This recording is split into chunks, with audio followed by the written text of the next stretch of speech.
जय श्री राम। आज का शुभ पंचांग आश्विन मासे कृष्ण पक्षे एकादशी शनिवार विक्रम संवत 2081 तदनुसार 28 सितंबर 2024। आज एकादशी दोपहर को लगभग 3 बजे तक की है। तत्पश्चात द्वादशी।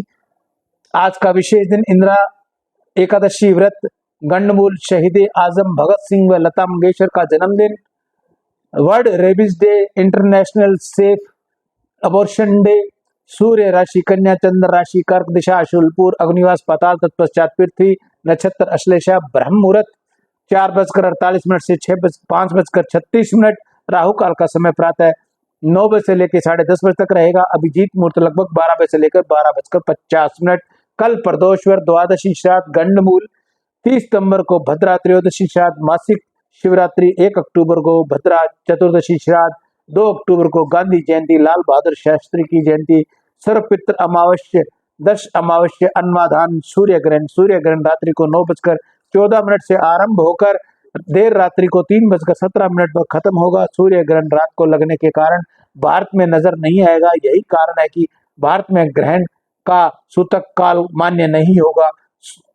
3 अक्टूबर को महाराजा अग्रसेन जयंती, नवरात्रि प्रारंभ, घट स्थापना, इष्टि, 4 अक्टूबर को चंद्र दर्शन। जय श्री राम। वक्रतुंड महाकाय सूर्यकोटि संप्रभ है, निर्विघ्नं गुरुर्मे देव है, सर्व है कार्येषु सर्वदा। कल हमने आपको राम जी की लीला का पाठ तत्वार्थ रामायण से सुनाया था। आज हम इसका आगे का वृत्तांत आपको सुनाने जा रहे हैं।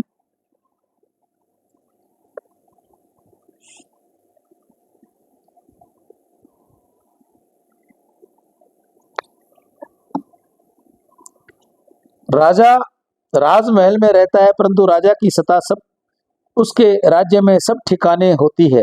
उसकी सत्ता राज्य के अणु परमाणु में है। सत्ता का कोई आकार नहीं है, कोई रंग नहीं है। सत्ता काली, सफेद अथवा पीली नहीं है। राजा भले ही राजमहल में होगा, परंतु सत्ता के स्वरूप में राजा सब जगह है। राजा की सत्ता न रहे तो राजा का अस्तित्व नहीं है। कल्पना करो, एक अतिशय श्रीमंत की मोटर रास्ते में जा रही हो। श्रीमंत को बहुत महत्वपूर्ण काम से जाना है। वह मोटर बहुत वेग से जा रही है, फिर भी रास्ते के ऊपर वाहन का नियमन करता हुआ ट्रैफिक वाला सिपाही हाथ ऊंचा करे तो श्रीमंत को मोटर खड़ी करनी पड़ती है। यह सम्मान सिपाही का नहीं, राजसत्ता का है। श्रीमंत को कदाचित मन में घमंड हो कि ऐसे तो बहुत सिपाहियों को मैं अपने घर में नौकर रख सकता हूँ। उसकी बात सच्ची है, परंतु इस सिपाही में राजसत्ता है। सत्ता कोई रंग नहीं, सत्ता कोई आकार नहीं, परंतु सत्ता है। यह बात सच्ची है। निर्गुण निराकार ईश्वर सब में सर्वकाल विराजते हैं। निर्गुण और सगुण भगवान के इन दो स्वरूपों का वर्णन ग्रंथों में आता है। वेद में अनेक ठिकाने ऐसे में वर्णन आता है कि ईश्वर का कोई आकार नहीं, ईश्वर निराकार है, तजोमय है, ईश्वर का आकार नहीं। इसका अर्थ यह नहीं कि ईश्वर का कोई एक आकार नहीं। अरे शंख चक्र गदा हाथ में हो, उसको ही ईश्वर कहा जाए। हाथ में त्रिशूल धारण करने वाला भी ईश्वर नहीं। धनुष बाण हाथ में हो, वही ईश्वर नहीं। ईश्वर का कोई एक स्वरूप निश्चित नहीं कि इस स्वरूप में दिखे वह ही ईश्वर कहलाएंगे। जगत में जितने भी रूप दिखते हैं, तत्व से परमात्मा के ही स्वरूप है। आकार भले भिन्न भिन्न दिखे, परंतु सब प्रकार में आकारों में ईश्वर तत्व एक ही है। माला के फूल अनेक है, अनेक प्रकार के हैं, परंतु धागा एक ही है। गीता में भगवान ने आज्ञा की है, आकार अलग अलग है, परंतु सब में रहने वाला ईश्वर तत्व एक ही है। गाय काली हो, सफेद हो, लाल हो, इसका दूध सफेद ही होता है। रंग, रूप, रंग अथवा आकार का महत्व नहीं, आकार में रहने वाले परमात्मा तत्व का महत्व है। नरसिंह मेहता ने कहा है, अखिल ब्रह्मांड माम एक तू श्री हरि, जुजबे रूपे अनंत भासे, वेद तो हम वंदे श्रुति स्मृति शाख दे, कनक कुंडल विषय भेद न होए, घाट घटिया पंची नाम रूप, जुझावा अते तो हे मनु हेम होवे। सुरण के आभूषण अनेक होते हैं, अनेक प्रकार के आकार होते हैं, परंतु इन सब आभूषणों का सुरण एक ही होता है। तुम बाजार में चंद्रहार लेकर जाओ तो क्या तुमको मूल्य चंद्रहार का मिलता है? नहीं, मूल्य केवल स्वर्ण का ही मिलता है। स्वर्ण 10 तोला हो तो उस 10 तोले का स्वर्ण का मूल्य मिलता है। चंद्रहार की कीमत मिलती नहीं है, आकार का मूल्य नहीं, स्वर्ण का मूल्य होता है। एक महात्मा के पास स्वर्ण के गणपति और स्वर्ण का मूषक था। शरीर वृद्ध हो गया, काल समीप आया हुआ जानकर महात्मा ने विचार किया कि मेरे जाने के पश्चात मूर्ति के लिए ये चेला झगड़ा करेंगे, इसलिए उचित यही है कि मूर्तियों को बेच दिया जाए और उनमें भंडारा कर दिया जाए। महात्मा मूर्तियां बेचने गए। गणपति की मूर्ति 10 तोले की बैठी और मूषक की 11 तोले की। सुनार ने कहा, गणपति का मूल्य 4,000 रुपये, मूषक का मूल्य 4400 रुपये होगा।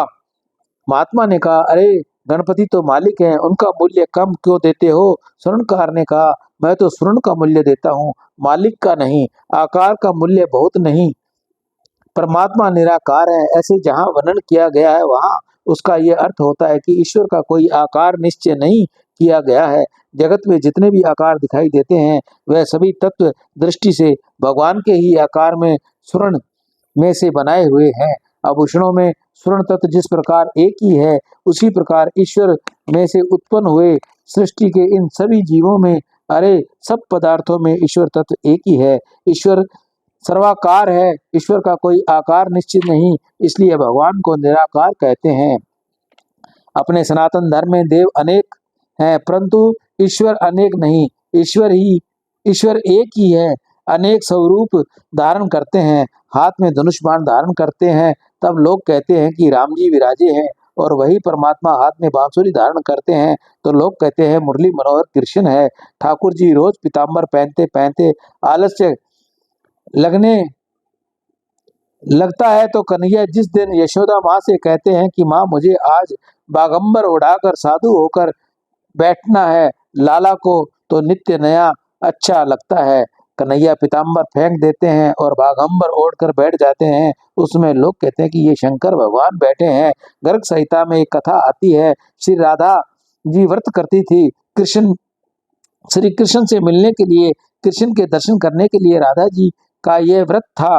तुलसीदास जी बाल कृष्ण को पधराकर श्री बाल कृष्ण लीला की सेवा करती, परिक्रमा करती, परंतु राधा जी के पिता वृषभानु जी ने ऐसी व्यवस्था कर रखी थी कि राधा जी के महल में कोई पुरुष का प्रवेश न हो, कोई पुरुष राधा के महल में नहीं जा सके, राधा से मिलने मिलने न सके। राधा ने महल में पहरे की सखियां का ही था। तुम बरसाना गए होंगे, बरसाना धाम में श्री राधा जी का महल है, वहाँ सखियों का पहरा है। श्री राधा जी को अत्यंत आतुरता हुई थी कि मुझे कृष्ण से मिलना है, कृष्ण के दर्शन करने हैं। इस और लाला को भी दर्शन मिलन की आतुरता जागी।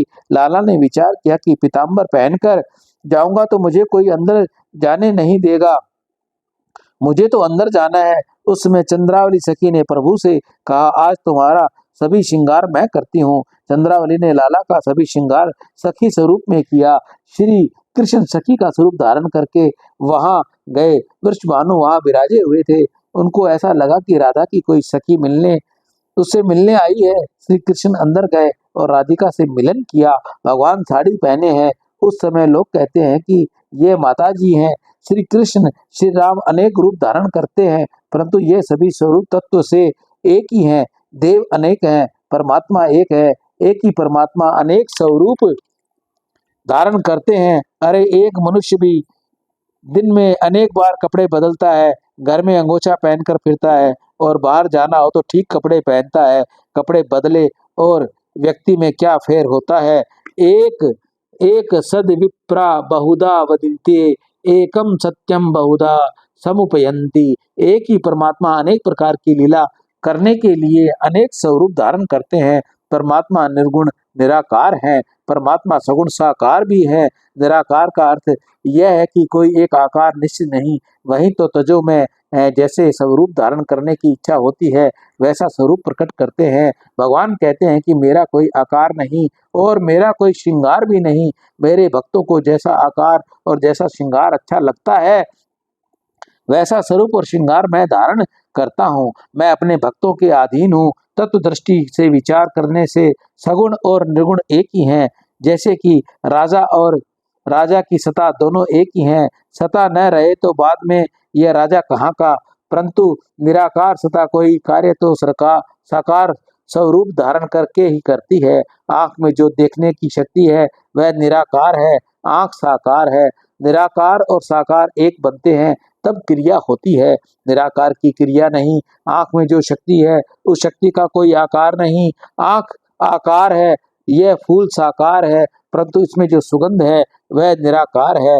निराकार और साकार दोनों के मिलने पर क्रिया होती है। श्री राम निर्गुण निराकार है और श्री राम सगुण साकार भी हैं।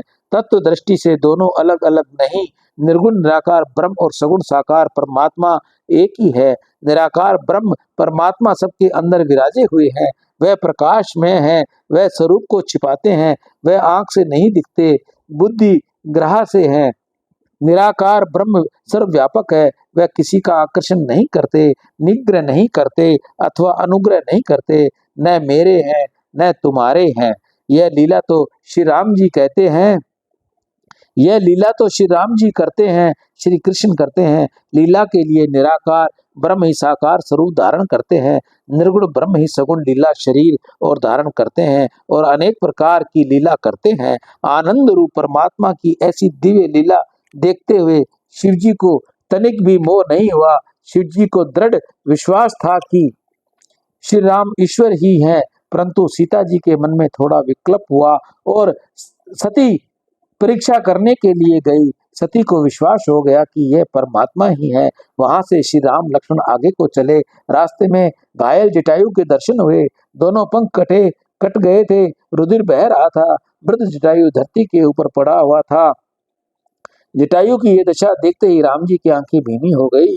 श्री सीता वियोग का दुख ये भूल गए। राम जी जटायु को काका कहकर बुलाते थे। वाल्मीकि रामायण में कथा आती है कि दशरथ महाराज के साथ जटायु की मित्रता थी। दशरथ महाराज जब शनेश्वर ग्रह के साथ युद्ध करने के लिए गए हुए थे तब जटायु ने इनकी मदद की थी, ऐसी कथा पुराणों में आती है। पिता का मित्र होने से मालिक जटायु को काका कहकर बुलाते हैं। मेरे पिता के मित्र जटायु की ये दशा हो गई। देखते ही राम जी की आंखें भीनी हो गई, श्री सीता जी को भूल ही गए। जटायु बहुत भाग्यशाली गिना जाता है, इसके जैसा सौभाग्य तो महाराज दशरथ को भी नहीं प्राप्त हुआ। अंतकाल में दशरथ महाराज को राम जी का वियोग हुआ था, किंतु अंतकाल में जटायु के पास राम जी पधारे। श्री राम अतिशय सरल हैं, प्रेम की मूर्ति हैं। इन्होंने जटायु को गोद में लिया, जटायु की पीठ के ऊपर हाथ फेरते हुए पूछा, काका तुम्हारी ये दशा कैसे हुई, तुम्हारे पंख किसने काट डाले। बहुत व्याकुल होते हुए जटायु ने धीरज रखकर कहा, सा देवी मम च प्राणा रामेण नो भयम हतम। रावण सीता जी को ले जा रहा था, तब मैंने युद्ध किया, रावण ने कपट किया और मेरे पंख काट डाले। राम जी ने कहा, काका मेरे लिए तुम्हारी ये दशा हुई, तुमने मेरे लिए प्राण दे दिए।